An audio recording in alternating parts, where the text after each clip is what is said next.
They only allow 40,000 into tiny Nippert Stadium. They say nothing good in life comes easy. You had to buy football tickets to get basketball tickets. And basketball is the hot ticket because Bob Huggins had the Bearcats rolling. Program that was rumored to be disbanding about 15, 20 years ago after some huge losses. They say the longer you have to wait for something, the more you'll appreciate it when that someday comes. Caught! Touchdown, Armand Benz! We thought the moment had arrived. They are in the playoff. Only to find out the moment's been too big. Hey, go to hell. At the end of the day, it's a business. Present day, nobody believes in this team. Scott Satterfield, no answers at the moment. But with this program, the best things have come when you least expect it. Number one, let's go! And the Bearcats are up 16-0 in South Bend. They're disciplined now. That loudspeaker came on and said leave the field. I mean, they turned it around now and got off the field. Welcome to the only live Bearcats postgame show on YouTube. This is Chatterbox Bearcats.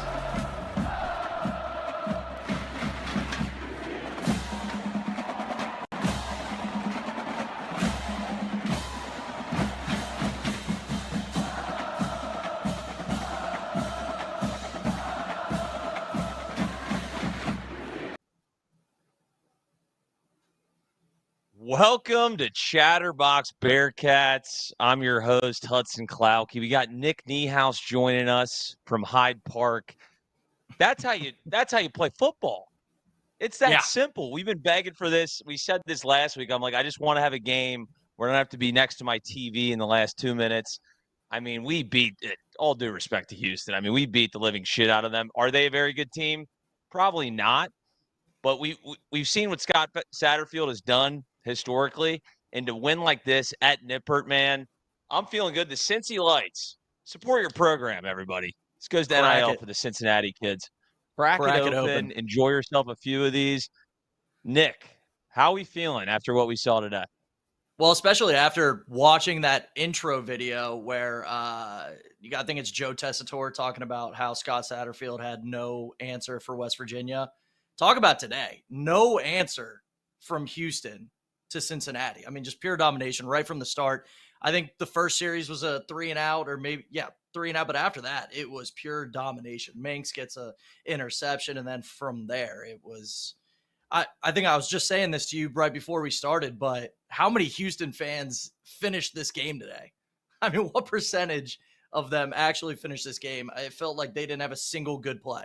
They had one good play. They had one good play. Yeah, if you're a Houston fan and you watch that to the buzzer, let's do a mental health check, a wellness check on you and your family because you got something wrong with you. It was in Sorsby, looking at the stats, like if you just looked at this, you didn't watch the game, 12 of 15, 188 yards, 2 touchdowns. You'd be like, all right, it was a pretty normal game. I mean, he was a technician. He put on an absolute clinic of how to play the quarterback position, and you got to give credit to Scott Satterfield targeting him as a transfer guy. And I said this in the last show. He was good at Indiana. I'm shocked that they decided to kind of move on from him because he is like a team like Michigan would love Sorsby. I think he is truly an absolute stud. And what we saw today, I mean, he had maybe 2 actual incompletions. The first one, like you mentioned on the first drive, Royer got it popped out at the end. I got a little nervous after that. I was like, oh, shit, here we go again. Yeah. But no, I mean, from start to finish, absolutely dominated. And, God, they really honed in on we have been trailing for 17 total seconds this entire season. Yep. And honestly, watching this game, the loss to Pittsburgh hurts so much worse. It hurts how more. Great would we feel if Eli Holstein didn't just bend us over a table in the second half? I'd be ecstatic. I'd be like, wait a minute, this could be a serious team. And when you have a guy like Sorsby at the helm, I just feel confident. I love the ceiling of this team. I know it's Houston. I know it was Miami, but to come out here and dominate, man, I mean, that's all you can ask for. Yeah, who were the idiots 2 weeks ago calling for Scott Satterfield's job? Just Idiots. The worst. Moron. It was great today. I took some extensive notes on my trusty notepad here, and I think you can read it. That's all I got. That's all I got. I mean, the first real incompletion came in the third quarter because, I mean, that one to Royer on the first drive just got stripped out of his hands, and that was actually a really good ball as well. So he goes the first half in the Nick Niehaus record book perfect because, I mean, there was one bad throw, and I think it was in the end zone in the third or fourth quarter when the game was already won. Well, I guess I can't necessarily say that after the Pitt game, but it felt over. And he was perfect. 9 minutes left in the third quarter, his first true incompletion. The guy, the two, and I might be getting ahead of myself here because, you know, we just kicked Houston's ass, but the two touchdown balls to Xavier Henderson looked like it could be on Sunday. Truthfully. And honestly, credit to Xavier Henderson for catching both of those. Those were both really good throws, really good catches. Everything went well today. No, it did. I mean, the offense was humming. If we needed Sorsby to throw for 300, he could have done it. We didn't need it today. Kiner busted a 44-yarder. 44. And a lot of people would say that he doesn't have any burst. I mean, he had some burst on that thing. I mean, he was running away from defenders. I'm pissed off that he didn't get to that 100-yard mark, 16 for 78. Yeah. They kind of bottled him up a little bit outside of that huge run. But, and you're right, Xavier Henderson, I said it, guys. I said it at the beginning. He's going to love Brendan Sorsby, and he sure does. They got a great connection. He only had two catches for 34 yards, 2 incredible touchdowns, though. Yeah. And we got a four-headed monster from an offensive perspective. I mean, we have Xavier Henderson, Brendan Sorsby, Corey Kiner, and Royer. I mean, those are some serious weapons. Dogs. I mean, he's a dog. Dogs. Yeah, dogs. All four of them. All four of them. They're absolute dogs. And then, you know, what's his name? Burkhalter, the transfer we got to, the receiver. I mean, he ended up, 3 for 60. I like him a lot. He seems to be a good deep threat for us. I'm just really excited about this offense. We'll get into the defense, but what are your thoughts? What are we feeling about this offense when we're playing? I mean, first off, Houston's defense is allegedly very good. I think they ranked in like the top 15 in the country, and we just diced them up. I mean, we diced them up. So I'm feeling pretty good. Yeah, I mean, you kind of have to. And you mentioned that 44-yard touchdown from Kiner. I hope he went over to the sideline after that. And you know what? I'm probably bringing up bad juju from last year when Satterfield said that, you know, they need some more explosiveness out of Kiner or out of the offense or whatever, and everyone ran with it that he was talking about Kiner. But still, I mean, it was refreshing to see Kiner actually break one. So I don't blame Satterfield for those comments last year, because finally getting into the end zone on a 44-yard touchdown run, I mean, maybe it was that has to be his longest touchdown run, right? Unless I'm missing an obvious one. But I mean, he almost got caught at the end, but still was explosive enough to get in the end zone. That was super nice to see out of Kiner. The four-headed monster on offense. And then, like you said, they even have a couple other guys that can contribute. But between Royer, Xavier Henderson, Kiner, and Sorsby, I think we have a real shot of actually making some noise in the Big 12 offensively. I do, and partly because the schedule is so favorable, too. I mean, we got Texas Tech next week. Very winnable game. I think they got Arizona State kicking off here in about 20 minutes. And just for the chat, we got Natty Ron, the loyal Natty Ron. He's mentioning our kicker, and we got to give him some props because we forgot to do it. Yeah. Nathan Hawks. What is he, Justin Tucker now? What the hell? Like, this guy's black. I mean, it's like an NFL kicker. I don't know if this is like a flash in the pan, but he's what? He's 2 for 2 today, long of 46. He hit 2 50-yarders last week. I mean, this guy's a stud, and in college, that's a real weapon to have. A guy that can actually kick long field goals.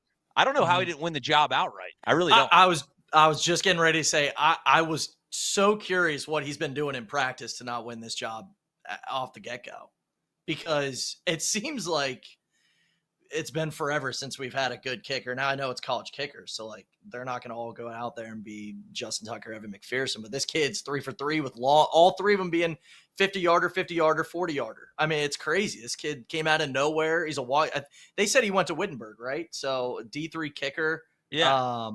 Yeah. Out of nowhere. I didn't even know he existed. I didn't even know he did. He retired from football. They were like, he was going to retire. Crazy. I'm like, how much due diligence did you guys do on the kicker? They're like, we interviewed his family. Like he said he was going to get into accounting, and now he's kicking 90-yard field goals. Oh, you know what? Chuck is on right now. I forgot to mention our guy, Chuck Walter, is on the ones and twos in the Michigan library right now. University of Michigan library. Apparently, Deborah, the librarian, told him to quiet down. Apparently, he's got some Cincy lights inside the library as we speak. Chuck, can you talk? Are you allowed, or is it library voices? Or he's drinking in the library? That's a felony, I think.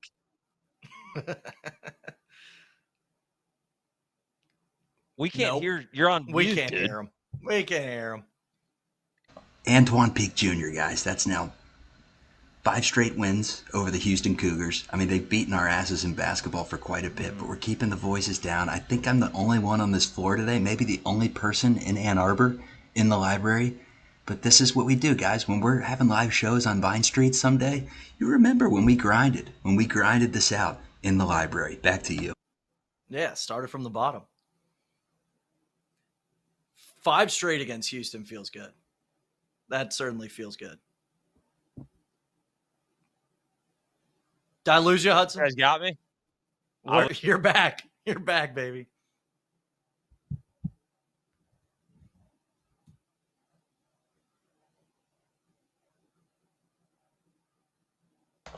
All right, looks like I'm doing the show with you. I mean, I guess I'm going to be the co-host. We're losing them and getting them back, and I think Am I you're back good. yet? All right. Yes, you're good. All right, we're back. Spectrum. Well, Guess who's not going to be a sponsor of this show? Spectrum. Okay, I hate you guys. You've ruined my life. I'm trying to celebrate a win. I don't even know what Chuck said, but it seemed like good content. He was giving stats, and then I went out. Yep. Chuck also we got somebody in the back as well. Chuck also texted us before he popped in. That's our first shutout win since 2018. So I know we were talking about the offense, but the defense, dogs as well. I mean, anybody to pinpoint? All of them. I mean, talk about the run defense. Towson ran all over us. Houston, even off the get-go, the first 2 plays Houston ran from offense, both tackled for losses pretty much, and then he threw that pick, and then off we were running, but they couldn't do anything.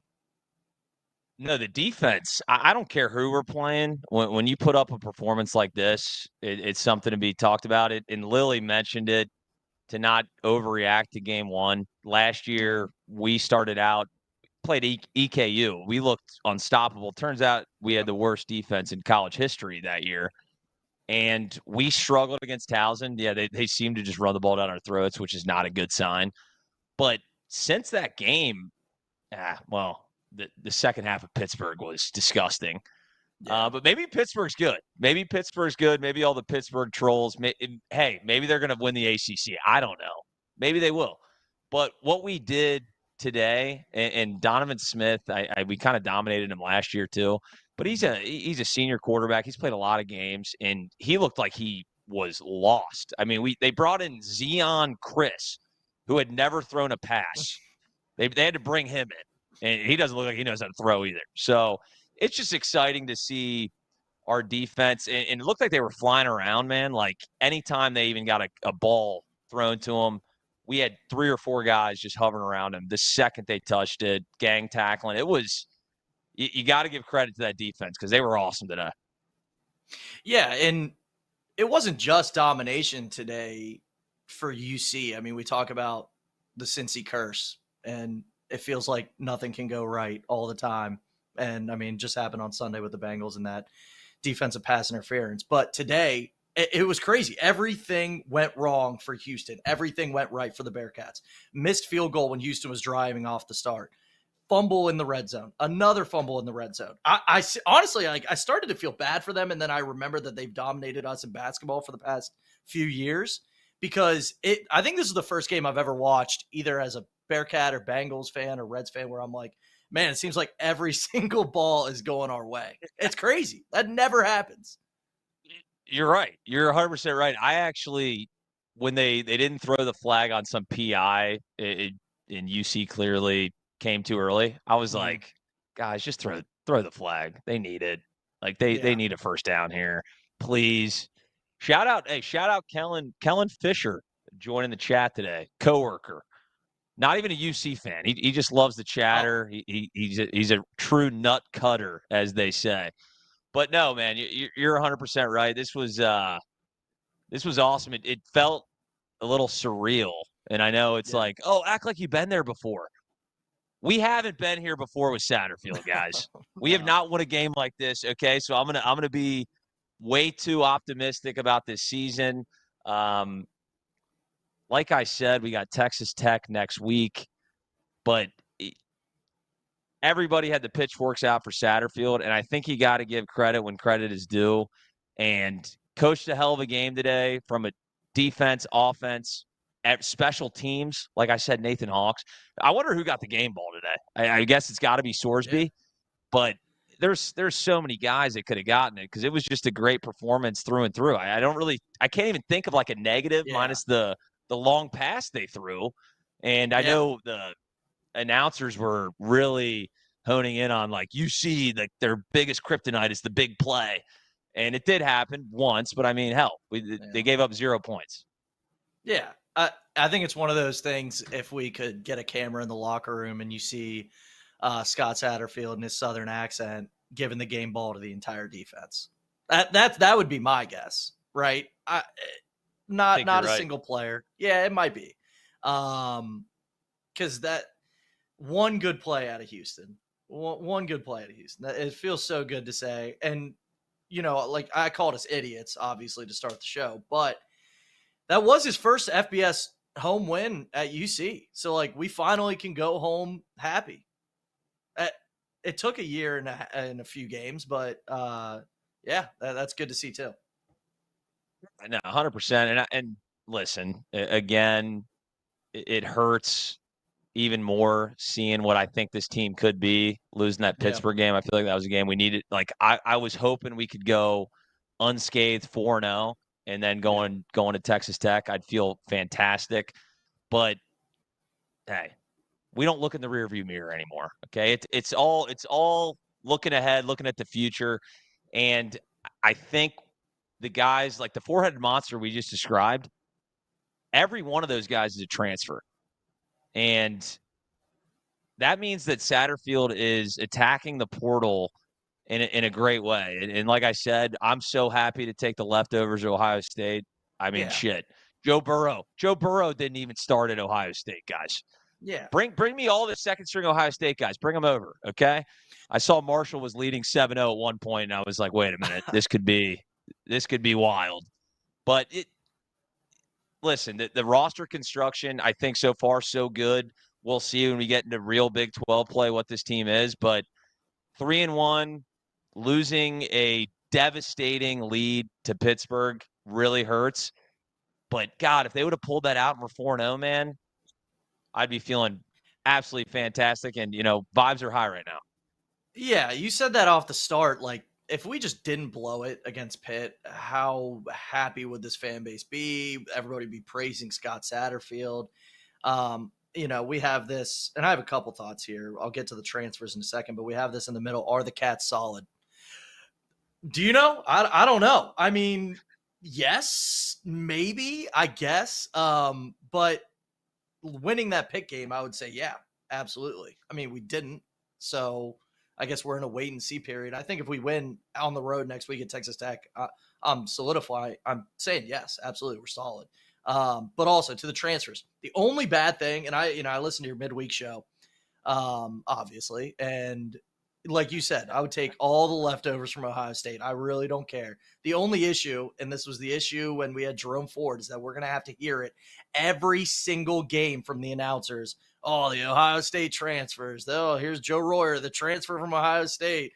That I love it. is annoying. That is annoying. But other than that, you got to buy into what's going on in the landscape of college football, and that's transfers. Simple as that. Yeah, and no, 100%. I still don't understand. We all have Ohio State fans in Cincinnati, and they're trying to give me all these reasons why Joe Royer didn't play. He's 6'5" and runs like a goddamn wide receiver. I cannot fathom that he couldn't get snaps. I really don't. He's going to be playing on Sunday. I guarantee that. He's still got another year of eligibility as well, which is awesome. Sorsby's a sophomore. Yeah, I think we got our quarterback of the future. We got our tight end of the future. I actually just found this out. I just assume everybody's got a fifth year. Apparently, Kiner's out of eligibility after this year. I was like, wait a minute. He missed the COVID shit? So that sucks. That sucks. But, I mean, UC finds a way to bring guys in. But to your point, to find out if this team is actually good, I think we're probably going to have to wait till – because Texas Tech, so far, they're 2-1. Are they any good? I don't know at all. Yeah, but if we win on the road, you got to take that. I mean, road wins are tough. And then we got UCF after that, Arizona State, and then we got Deion Sanders. The schedule is just so favorable, man, that I'm excited. I think bowl season is back in Cincinnati. Yeah. I feel very confident that we will make a bowl after winning this game. But hey, that's really all you can ask for in a win. I mean, I don't know how many ways we could say it. To fully dominate a game like this against a FBS opponent, like you said, Satterfield needed this bad. He needed it bad, and Chuck is back. You guys are glossing over something that's very important here. Is you guys are talking about the Pittsburgh game as if it matters. With the new expanded playoffs, if the Cats win the Big 12, they're in the playoffs. So as of right now, I mean, let's not get ahead of our skis. I mean, we did just dominate Houston, but You're getting ahead of your skis, Chuck. All it takes is winning the Big 12 to get in. Pittsburgh didn't matter, folks. Rear view mirror. Back to reading. We beat Miami, a MAC school, and then beat Houston, who is now 1-3, and Chuck's talking about getting into the playoff. I love the thought. We also beat Houston last year, if that tells you anything. But I know, new coach, for both teams, you know what I mean? So I was going to say, am I flying too close to the sun when I say this? Those four guys that we've been talking about, who wouldn't they play for in the Big 12? And maybe, there's some good quarterbacks in the Big 12. Sorsby's, I'd be crazy right now to say he's the best quarterback in the Big 12. But like, those four guys are seeing PT on any other team pretty much, almost. I mean, why can't we be good on offense? Why can't we beat these teams? I don't see why not. It would be the defense, right? But the defense just pitched a shutout. I mean, that's what I was just about to say. I think it comes down to the defensive side of the ball. As everyone knows, the Big 12 is known for just getting, 800 yards of total offense against them. If the defense can be respectable, I don't see a way in which I think our offense, to your point, can compete with anybody. Truly anybody. Yeah. I mean, listen, we're talking like playing Georgia and Alabama. That might be a different story. But the Big 12, as far as the Big 12 is concerned, I mean, what, you want Cam Rising over Sorsby? The guy's made of glass. Okay? He's also I don't want to hear it. I think, he's 36, I think. He's literally he's close to being able to pull from his 401k. Let's just put it that way. And I think Sorsby's a top 3 to 4 quarterback in the Big 12. So big boomer Sooner when he ranked him behind Donovan Smith. He did. He put Sorsby at like 13 out of 16 and Donovan Smith at like 9. I think we saw today Sorsby is one of the better quarterbacks, one of the better talents. And how about that play? We were already up big, and he just alphaed his way into the end zone. He just shouldered the shit out of a linebacker. Went right. It was actually probably a DB. Either way, that fired me up, man. So everything from Sorsby was fantastic. Just a great win all around. I think it was good for the program, getting a win at Nip. Any thoughts before we wrap this thing up, man? we've said ahead of our skis like a few times, but is Sorsby like the best just throwing quarterback we've had since Tony Pike? The best thrower of the ball? I don't know the last time I've watched a Bearcat football game where those 2 touchdown passes to Xavier Henderson were perfect. We haven't seen that from Joe Burrow this year.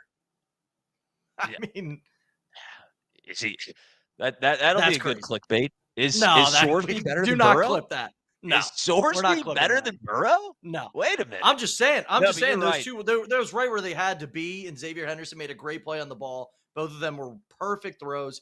Emory doesn't make that throw. Does Desmond Ridder make those 2 throws?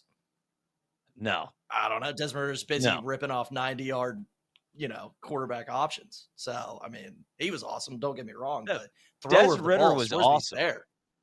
He was awesome. Yeah. I think Sorsby's right up there with, Zach Caleros and Tony Pike as far as the best throwers of the football. I mean, Des Ridder was awesome. And we kind of saw it in the NFL. The reason that he wasn't at that level was because of his accuracy. He wasn't nearly as accurate. And then Chuck comes back from the library. I was going to say. Yeah. Because I was going to say Gunnar Keel. I mean, he was a pure passer, man. Didn't put it all together, but he had an arm. Oh, my God. Yeah, he was he did. But, he did. Yes, but. Gunnar Keel? Right. Yeah, but. And Munchie I remember.